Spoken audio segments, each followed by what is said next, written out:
வணக்கம். இன்றைக்கி இந்த வீடியோவில் விநாயகர் சதுர்த்தி பிரசாதம் எப்படி பண்ணுறதுன்னு காமிக்க போகிறேன். வாங்க பார்க்கலாம். இன்றைக்கி விநாயகருக்கு ரொம்ப பிடித்தமான கொழுக்கட்டை, இனிப்பு பிடி கொழுக்கட்டை தான் செஞ்சு காமிக்க போகிறேன்.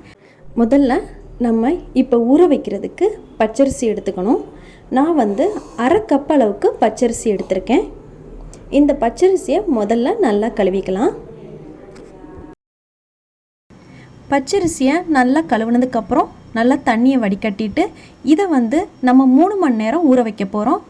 3 மணி நேரம் ஊற வைக்கிறதுக்கு தேவையான அளவுக்கு தண்ணி ஊற்றிக்கோங்க. இது கண்டிப்பாக 3 மணி நேரம் ஊற வச்சுக்கோங்க. அப்போ தான் கொழுக்கட்டை நல்லா வரும். அதனால தான் இப்போ இது 3 மணி நேரம் ஊற வச்சதுக்கப்புறம் இந்த அரிசியில் இருக்கிற தண்ணியை ஃபுல்லாக நல்லா வடிகட்டிடுங்க. இப்போ இந்த வடிகட்டின பச்சரிசியை நம்ம மிக்சியில் ஃபஸ்ட்டு அரைச்சிக்கணும். இப்போ நம்ம மிக்சியில் அரைக்கிறதுக்கு முன்னாடி இந்த பச்சரிசி, அரை கப்பு பச்சரிசிக்கு நான் இந்த ஒரு பெரிய துண்டு அளவுக்கு தேங்காய் எடுத்திருக்கேன். முதல்ல நம்ம வடிகட்டி எடுத்து வச்சுருக்க பச்சரிசியை மிக்சியில் சேர்த்துக்கலாம். இப்போ மிக்சி ஜாரில் பச்சரிசியை சேர்த்துக்கோங்க. இப்போ எல்லா பச்சரிசியும் மிக்சி ஜாரில் சேர்த்ததுக்கப்புறம் நம்ம அரைக்க வேண்டிய தேங்காய் ஒரு பெரிய துண்டு எடுத்து வச்சுருந்தோம்ல, அதையும் இதில் இப்போ மிக்சி ஜாரில் சேர்த்துக்கலாம். இப்போ அரைக்கிற பதம் ரவா தோசைக்கு எந்த அளவுக்கு தண்ணி பதம் இருக்கும்ல, அந்தளவுக்கு மாவு பதம் நல்லா தண்ணியாக இருக்கணும். அதுதான் ரொம்ப முக்கியம். இப்போ நம்ம அரைக்கிறப்ப இருக்கிற இந்த மாவு பதம் ரொம்ப முக்கியம். அப்போ தான் நம்ம அந்த கொழுக்கட்டை, பிடி கொழுக்கட்டை நல்லா வரும். இப்போ கெட்டியாக இருந்துச்சுன்னா நம்ம இந்த மிக்சி ஜார்லேயே கொஞ்சமாக தண்ணி ஊற்றி நல்லா மிக்ஸ் பண்ணிவிட்டு இப்போ அதில் தண்ணி சேர்த்துக்கோங்க. நல்லா தண்ணி சேர்த்ததுக்கப்புறம் நல்லா மிக்ஸ் பண்ணி பாருங்கள்.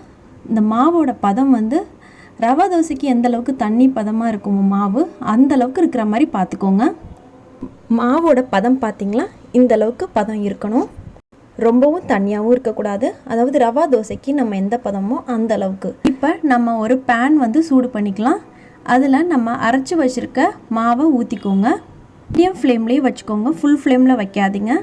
மீடியம் ஃப்ளேம்லேயே வச்சு மிக்ஸ் பண்ணிகிட்டே இருங்க. அதாவது இந்த மாவு பேனில் ஒட்டாமல் வர முடி நம்ம மிக்ஸ் பண்ணிகிட்ருக்கணும். நல்லா ஒட்டாமல் இருக்கணும்.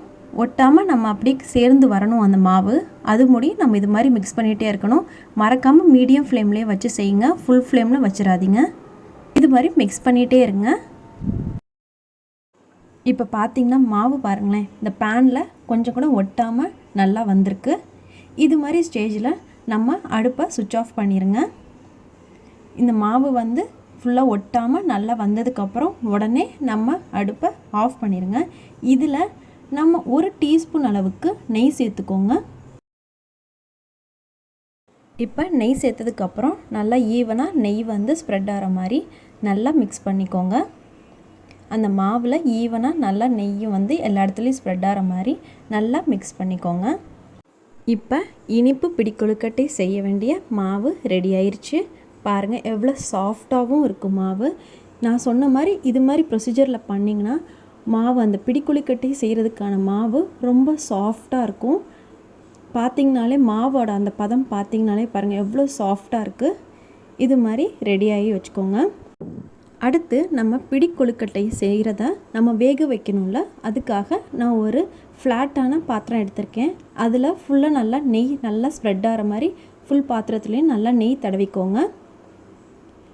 நல்லா பாத்திரத்தில் நெய் தடவினதுக்கப்புறம் வேக வைக்கிறதுக்கு நம்ம பிடி கொழுக்கட்டை செய்ய ஆரம்பிக்கலாம். இது மாதிரி எந்த அளவுக்கு நீங்கள் கொழுக்கட்டை வேணுமோ அந்தளவுக்கு மாவு எடுத்துக்கோங்க. இது மாதிரி பிடி கொழுக்கட்டை எல்லாத்தையுமே நம்ம செஞ்சதுக்கப்புறம் நம்ம நெய் தடவிய பாத்திரத்தில் இதை வச்சுருக்கோம். இப்போ எல்லா பிடி கொழுக்கட்டையும் நம்ம செஞ்சிடலாம். இப்போ பிடி கொழுக்கட்டை ரெடி ஆயிடுச்சு. இப்போ இதை நான் குக்கரில் வேக வைக்க போகிறேன். இதை வேக வைக்கும்போது மீடியம் ஃப்ளேமில் வச்சு வேக வச்சுக்கோங்க. நான் குக்கரில் இது மாதிரி ஒரு பிளேட், இது மாதிரி ஃப்ளாட்டான பாத்திரத்தில் எடுத்துருக்கனால நான் குக்கர்லேயே இதை வேக வைக்க போகிறேன். குக்கரில் நல்லா ஒரு 10 நிமிஷத்துக்கு வேக வச்சதுக்கப்புறம் பிடி கொழுக்கட்டை நல்லா வெந்துருச்சான்னு நம்ம பார்க்குறதுக்கு அந்த கொழுக்கட்டையை பார்த்திங்கன்னா நல்லா ஷைனிங்காக இருக்கும். இது மாதிரி ஷைனிங்காக நல்லா இருந்துச்சுன்னா இது நல்லா வெந்திருக்குன்னு அர்த்தம். ரொம்ப சாஃப்டாகவும் நல்லா வெந்திருக்குன்னு அர்த்தம். அந்த 1 டம்ளர் பச்சரிசிக்கு நம்ம 3/4 டம்ளர் அளவுக்கு வெல்லம் எடுத்துக்கணும். இப்போ இந்த வெல்லம் நல்லா வெல்லம் பாகு வரதுக்கு நம்ம சூடான பேனில் வெல்லத்தை சேர்த்துக்கோங்க. அதோட 1/4 டம்ளர் அளவுக்கு மட்டும் தண்ணி சேர்த்துக்கோங்க. இப்போ வெல்லம் பாகு வர முடியும் மீடியம் ஃப்ளேமில் வச்சு நல்லா மிக்ஸ் பண்ணிட்டுருங்க. இந்த வெல்லமோட பாகு நம்ம கம்பி பாகு வரணும்னு அவசியம் இல்லை. இந்த பிடி கொழுக்கட்டைக்கு நம்ம அந்த பிசு பதம் அளவுக்கு வந்தால் போதும் பாகு. இந்த வெல்லம் பாகு ரெடி ஆயிடுச்சுன்னு அர்த்தம். இப்போ பாருங்கள், வெல்லம் பாகு ரெடி ஆகிட்டுருக்கு. இப்போ இதோட பதம் எந்த அளவுக்கு இருக்குதுன்னு பாருங்கள். இப்போ பாருங்கள், பிசு பதம் இந்த அளவுக்கு இருந்தால் போதும். இப்போ இதில் 1/2 டீஸ்பூன் அளவுக்கு ஏலக்காய் தூள் சேர்த்துக்கோங்க. ஏலக்காய் தூள் சேர்த்ததுக்கப்புறம் நல்லா மிக்ஸ் பண்ணிக்கோங்க. இது எல்லாமே மீடியம் ஃப்ளேமில் வச்சே செய்யுங்க. இந்த பிசு பாகு வந்ததுக்கப்புறம் நீங்கள் ஏலக்காய் தூள் சேர்த்ததுக்கப்புறம் நல்லா மிக்ஸ் பண்ணிவிட்டு நம்ம வேக வச்சுருக்க பிடி கொழுக்கட்டைகளை நம்ம இதில் சேர்த்துக்கலாம். இப்போ நம்ம மீடியம் ஃப்ளேமில் வச்சு பாருங்கள், எப்படி வேக வச்ச கொழுக்கட்டை நல்லா சாஃப்டாகவும் இருக்கும், அதே மாதிரி அந்த பாத்திரத்தில் ஒட்டாமல் நல்லா வந்திருக்கும். இந்த அளவுக்கு நீங்கள் பதம் இருக்கிற மாதிரி செஞ்சுக்கோங்க. இப்போ இதை நல்லா மிக்ஸ் பண்ணிக்கோங்க. மிக்ஸ் பண்ணிகிட்டே இருக்க வேணாம். ஒரு வாட்டி நல்லா கொழுக்கட்டை நல்லா அந்த வெல்லம் பாகில் மிக்ஸ் ஆகிற மாதிரி பண்ணதுக்கப்புறம் அப்படியே இருக்கட்டும். மீடியம் ஃப்ளேமில் அது நல்லா வெல்லம் பாகில் நல்லா மிக்ஸ் ஆகிக்கும். இப்போ பாருங்கள், இந்த வெல்லம் பாகு அந்த பேனில் ஒட்டாமல் நல்லா கொழுக்கட்டை மேலே லேயர் மாதிரி நல்லா ஒட்டுற மாதிரி வந்திருக்கும். இப்போ நம்ம அடுப்பை சுவிட்ச் ஆஃப் பண்ணதுக்கப்புறம் இந்த பிடி கொழுக்கட்டையில் செஞ்சு வச்சுருக்கோம்ல, அதில் கொஞ்சமாக தேங்காய் துருவலை சேர்த்துக்கோங்க. இது சுவைக்காக தான் நம்ம இந்த தேங்காய் துருவலை கடைசியாக சேர்த்துக்கிறோம். வெல்லம் பாகோட இந்த தேங்காய் துருவலும் சேர்த்து இது மாதிரி இனிப்பு பிடி கொழுக்கட்டை செஞ்சு பாருங்கள்.